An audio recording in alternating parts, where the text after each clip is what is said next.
فلسطین میں اس وقت صورتحال یہ ہے کہ میں جہاں کہیں جاتا ہوں تو مجھ سے رہا نہیں جاتا کہ میں فلسطین کے بارے میں بات نہ کروں.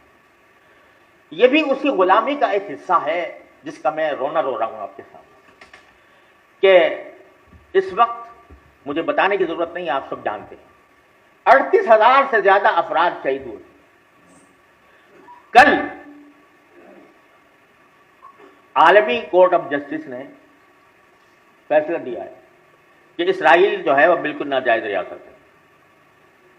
اقوام متحدہ کی قراردادیں آ چکی ہیں اور اس کے باوجود وہ روز بمباری کر رہا ہے شہروں پر، ہسپتالوں پر، اسکولوں پر، بچوں پر، عورتوں پر.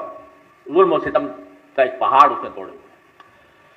اس کے مقابلے میں آپ دیکھیے ہم کیا، مراکش سے لے کر انڈونیشیا تک اسلامی ممالک کی ایک زنجیر ہے، ایک دوسرے سے ملی ہوئی، کڑے سے کڑا ملا ہوا، مراکش سے انڈونیشیا تک. اور سب یہ نظارہ دیکھ رہے ہیں کہ مسلمان عورتوں کو، بچوں کو، نوزائیدہ بچوں کو، ہسپتالوں کو، اسکولوں کو نشانہ بنایا جا رہا ہے. لیکن کوئی اس کے اوپر کوئی عملی اقدام کرنے کو تیار نہیں. زبانی طور پر بھی مذمت کرنا، یہ بھی زبان کو توفیق نہیں ہو رہی کہ کم از کم مذمت ہی کر دے انسان. کیوں؟ اس لیے کہ ہم سب غلام ہیں. یہ مراکش سے لے کر انڈونیشیا تک پورا قطع زمین جو بیچوں بیچ واقع ہے دنیا کے، جس کے پاس شاہراہیں ہیں. اگر آپ غور کریں تو اس وقت پوری دنیا میں جو مسلمان ہے بحیثیت کمیونٹی، مسلمان جو ہے وہ کبھی بھی اتنا دولت مند اور اتنا باوسیلہ نہیں رہا جتنا آج. تیل ان کے پاس ہے، گیس ان کے پاس ہے، دنیا کی دولت ان کے پاس ہے، اور دنیا کی عظیم ترین شاہراہیں ان کے پاس ہیں. سویز ان کے پاس ہے، باسفورس ان کے پاس ہے، خلیج عدن باب المندب ان کے پاس ہے، جبل الطارق ان کے پاس ہے، آبنائے ہرمز ان کے پاس ہے. ساری اہم شاہراہیں جو دنیا کے ہیں، جو ناکے ہیں جن کے ذریعے دنیا کا ناطقہ بند کیا جا سکتا ہے، وہ ان کے پاس ہے. لیکن غلامی کی زندگی بسر کر رہے ہیں. غلامی کیا کہ چونکہ اسرائیل کو امریکہ کی پشت پناہی حاصل ہے، لہذا اس کے خلاف کوئی جملہ بولنا بھی قیامت ہو گیا ہے.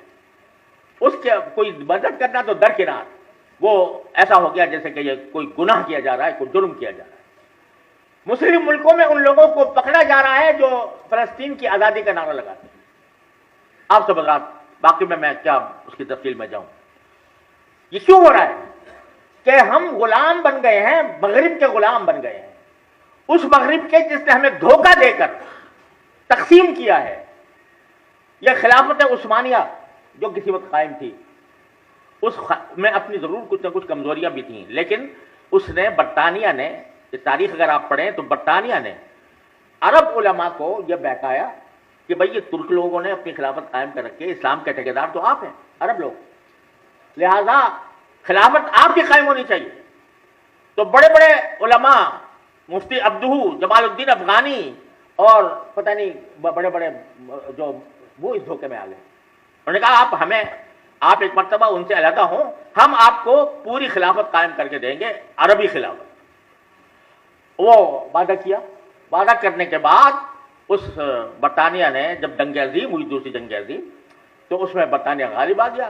تو سارے وعدوں سے پھر کر ہر ایک کو چھوٹی چھوٹی ریاستوں میں تقسیم کر دیا. یہ اردن ہے، یہ لبنان ہے، یہ سوریہ ہے، یہ مصر ہے، یہ عراق ہے، اور بانٹ کر ان کو اپنا زیر دست بنا لیا. سب غلام ہیں یہ. اور یہ خلیج کی ریاستیں آپ دیکھ لیجیے، ساری دولت ان کے پاس ہے، لیکن چونکہ امریکی اڈے وہاں پر قائم ہیں، لہذا وہ چھو نہیں کر سکتے. وہاں پر اگر کوئی شخص نام لے فلسطین کی آزادی کا، اس کی جگہ جیل ہوتی ہے. یہ صورتحال ہو رہی ہے. تو اس صورتحال پر بھی دیکھیں، زمانہ ہر وقت ایک جیسا نہیں رہتا.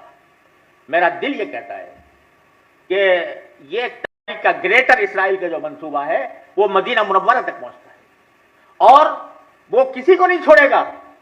پھر اگر اسرائیل کامیاب ہو جاتا ہے تو یہ چھوٹی چھوٹی ریاستیں جو مگن ہیں اپنی عیاشیوں کے اندر یہ قائم نہیں رہیں گی, ان کو پانی پھر جائے گا. لہذا یہ ایک تاریخی لمحہ ہے. اس تاریخی لمحے میں ضرورت ہے کہ مسلمان بیدار ہو. حکومتوں کو چھوڑ دیجیے, جو کام حکومتوں کے, میں پہلے ہی آپ سے کہہ چکا ہوں کہ حکومتوں کے گلے میں تو غلامی کے پھندے پڑے ہوئے ہیں. لیکن ہم آج مسلمان کی حیثیت سے, عام مسلمان کی حیثیت سے, یہ ہمارا فرض ہے کہ ہم اس کے بارے میں بھی کچھ سوچیں اور